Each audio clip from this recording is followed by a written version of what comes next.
पिछली वीडियो में हमने थोड़ा बहुत जाना था एआई के बारे में and what we will be dealing with.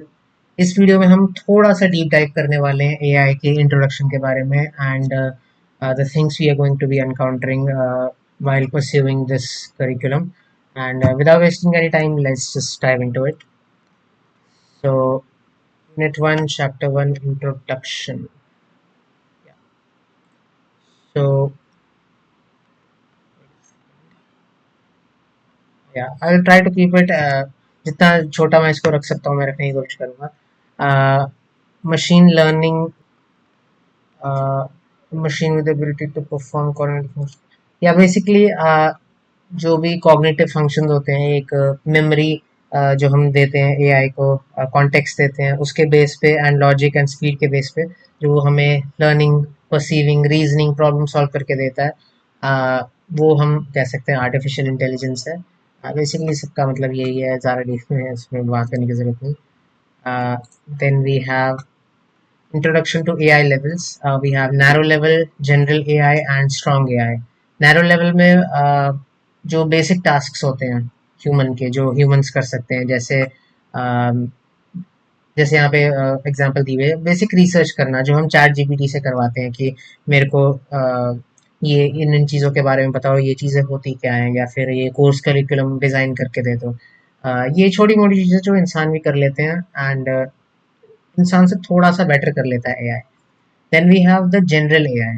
General AI can, as it is written here कि जो आपके ह्यूमनली पॉसिबल टास्क होते हैं जिनको एक इंसान हफ्तों महीनों लगा देता है करने के लिए, जैसे वीडियो एडिटिंग हो गई, फोटो एडिटिंग हो गई, या फिर कोई सॉफ्टवेयर डेवलपमेंट हो गया, तो वो सारी चीज़ें ये विद इन सेकेंड्स में कर लेता है जनरल एआई। ये जनरेटिव ज़्यादा रहता है एंड इसकी बेस्ट एग्जांपल चैट जीपीटी आप देख लो, उसमें आप कोड निकाल सकते हो, उसमें आप चीज़ें रिसर्च कर सकते हो। आजकल तो कॉलेज जाने की भी ज़रूरत नहीं है आप सारी चीज़ें वहाँ से ही जान सकते हो, वो आपके लिए जनरेट कर लेगा content. Then we have strong AI when it can beat humans in many tasks. So this comes like things जो इंसान भी नहीं कर सकते। लाइक अगर एक बहुत बड़ी कैलकुलेशन हो गई जिसका कोई मेट्रिक ही नहीं है, जैसे कि अगर आप कोई प्रोडक्ट मार्केट में निकालना चाहते हो, तो you have to do research कि ये कितने लोग इसको खरीदेंगे, कितने नहीं खरीदेंगे। तो फॉर एग्जांपल जैसे मैं अभी ये कोर्स बना रहा हूँ, जो इसके लिए बहुत ज़्यादा मार्केट रिसर्च करनी पड़ी थी मेरे को, and 70% of that research was done by AI. कि मतलब मैंने उसको पूछा कि इंडिया में पॉपुलेशन कितनी है, उसने मेरे को बताया कि 143 करोड़। एंड देन मैंने उससे पूछा कि कितने लोग ग्रेजुएट हैं बट अनएम्प्लॉयड है, और कितने लोग ग्रेजुएटेड हैं अनएम्प्लॉयड नहीं है, उनकी जॉब लग चुकी है। सो इसने मेरे को बताया कि अराउंड 40 करोड़ की जॉब नहीं लगी है एंड अराउंड 60 करोड़ की जॉब लग गई है, right. Then based on that मैंने देखा कि जो जिनकी जॉब लग गई है वो एक बड़ा मार्केट है। देन मैंने उधर इंटरेस्ट जानना शुरू किया। सो ये वो मैट्रिक्स है जो मतलब आप कितना भी चाहो आप एक क्लोज्ड बॉक्स थिंकिंग में इसको रिसर्च करना स्टार्ट कर लोगे, बट एआई एक जनरल बड़े कॉन्टेक्स्ट के साथ, एक बिगर वाइडर पिक्चर के साथ आपके लिए ये चीज़ें कर देता है। सो ये wider bandwidth, wider mindset, wider thinking के साथ जो ये चीज़ें टास्क परफॉर्म करना है, दिस इज समथिंग जो एक इंसान अकेले नहीं कर सकता। इनफैक्ट एक बड़ी टीम भी नहीं कर सकती है, बिकॉज पूरी दुनिया का एक्सेस चाहिए होता है उसके लिए, and AI already has that. तो ये स्ट्रॉन्ग एआईज होते हैं हमारे जो ये सारे काम कर लेते हैं। ये कुछ ट्यूटोरियल्स डाले हुए हैं मैंने, इनको आप जाके देख सकते हो, इनके बारे में आइडिया लगाना होगा अगर आपको मेरे से समझ नहीं आ रहा हो। या देन थोड़ी बहुत हिस्ट्री है एआई के बारे में। यूनिवर्सल रोबोट्स ऑफ या यूनिवर्सल रोबोट्स के बारे में एक स्पीच हुई थी एक कैरल कपेक नाम के इंसान से, जिसने पहला ये आइडिया रखा था कि इंसान काम करना बंद कर देंगे एंड हमारी जगह रोबोट्स ले लेंगे। 1923 से एआई के बारे में। सो ये रिसेंट बात नहीं है, इसको हो चुके हैं 100 साल अब।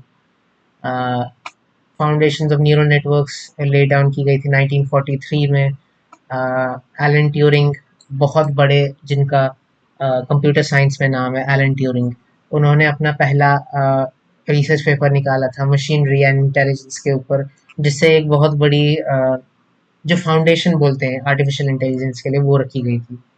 देन या एआई प्रोग्राम्स लाने लग गए, देन प्रोग्रामिंग लैंग्वेजेस आने लगी। सबसे ज़्यादा बूस्ट तो गुइडो वैन ब्रॉसन की वजह से ही हुआ जब पाइथन लाइब्रेरीज बनने लगी। सो या देन ये आप हिस्ट्री थोड़ी बहुत जान सकते हो यहाँ पे। मेरे को भी उतनी इन डेप्थ हिस्ट्री के बारे में पता नहीं, मैं टेक्निकल ज़्यादा मेरे को नॉलेज है। देन ये आप you can go through all this, मैंने एक रेफरेंस लिंक भी दे रखा है, यहाँ पे जाके आप हिस्ट्री वगैरह चेक कर सकते हो पाइथन के बारे में। अब आ जाते हैं एप्लीकेशन में। भर भर के एप्लीकेशन है, गेमिंग लगा लो, नेचुरल लैंग्वेज प्रोसेसिंग जैसे आप चैट जीपीटी से बात करते हो, एक्सपर्ट सिस्टम्स जैसे आपके हो गए ऑटोमेशन होते हैं, या फिर रिस्क फैक्टर डिटेक्शन सिस्टम्स होते हैं, वो एक्सपर्ट सिस्टम्स होते हैं सारे। Then we have vision systems, computer vision जो हम यूज़ करते हैं टू मेक पैटर्न रिकग्निशन या फिर आइडेंटिफाई स्टफ और classify things. Then we have speech recognition, इसमें भी बहुत बहुत वास्ट है, ये एआई बहुत वास्ट है। हर एक ये जो छोटा छोटा मैं एक्सप्लेन कर रहा हूँ, ये पूरी की पूरी फील्ड्स हैं, पूरी की पूरी डिग्रीज हैं ये, right. Hand writing recognition, graphology इसमें आ जाता है। ग्राफोलॉजी में भी हम आगे देखेंगे साइबर सिक्योरिटी में क्या होता है। इंटेलिजेंट रोबोट्स, या इसके बारे में आपको मेरे से ज़्यादा पता होगा। कंपोनेंट्स ऑफ एआई अगर यहाँ पे हम देखें तो लॉजिक, कॉग्निशन एंड फंक्शन, ये लेवल्स होती हैं तीन। देन कोर पे अगर हम बात करें तो लॉजिकली एआई के कोर कंपोनेंट्स हमारा प्रोपोजिशन मॉडल लॉजिक रहता है। जो हम एल्गोरिदम्स बनाते हैं वो किस तरह से डेटा को किस तरह से मैनिपुलेट किया जाएगा। कंपाउंड लेवल पे यूज से कि जो हमने एल्गोरिदम बनाया है वो कंट्रोल फ्लोज का कैसा रहता है, इंडेक्सिंग उसमें कितनी अच्छी से की गई है, एंड कितना क्वालिटी ऑफ डेटा है जो मैनिपुलेट हो रहा है। देन कंपोनेंट्स की अगर मैं बात करूँ तो या knowledge based systems, basically indexing आपका, क्या इंडेक्सिंग क्वालिटी डेटा में इंडेक्सिंग आप बोल सकते हो, लॉजिकल वाइज ये है। अगर हम कॉग्निशन देखें कि उसको परसीव करने की वैल्यू जो एआई करता है डेटा में, then we have learning adaptation कितनी अच्छी है, सेल्फ ऑर्गेनाइजेशन, ये भी आपका बेसिकली लॉजिक में ही बैठता है। देन फंक्शनल आपका यही होगी कि कितना जल्दी आपका डेटा मैनिपुलेट होता है, कितने बैंडविड्थ से, एंड कंपोनेंट्स क्या क्या जाते हैं उसके अंदर एआई को, because it's not always about software, hardware भी एक बहुत ज़्यादा मैटर करता है इसमें, and the rate of data transfer is very very crucial in AI, that's why GPUs का बहुत ज़्यादा यूज होता है। देन वी हैव या दीज आर थ्री डायमेंशंस जो मैंने बताया आपको। Then we have knowledge, data question, facts, या नॉलेज तो जैसे मैंने कहा कि organise data, facts about the domain, इसमें आई डोंट थिंक कि आपको उतना हेल्पफुल रहेगा, but you can go through the PPT and you can see what's what. And knowledge in engineering, components of knowledge base, okay, factual knowledge, heuristic knowledge, judgement based knowledge. हाँ, ये सारी data पे आपका depend करता है, it all depends कि आप क्या बना रहे हो, क्या आपको पता है कि आप क्या बना रहे हो, एंड क्या आपने पूरा प्लान आउट किया है कि एआई किस तरह से फंक्शन अराउंड करेगा। सो या इसी के बारे में थोड़ा बहुत है। And AI in future, automated transportation, cyborg technology, taking over dangerous jobs, bomb diffusion. Yeah, this can be a very good one.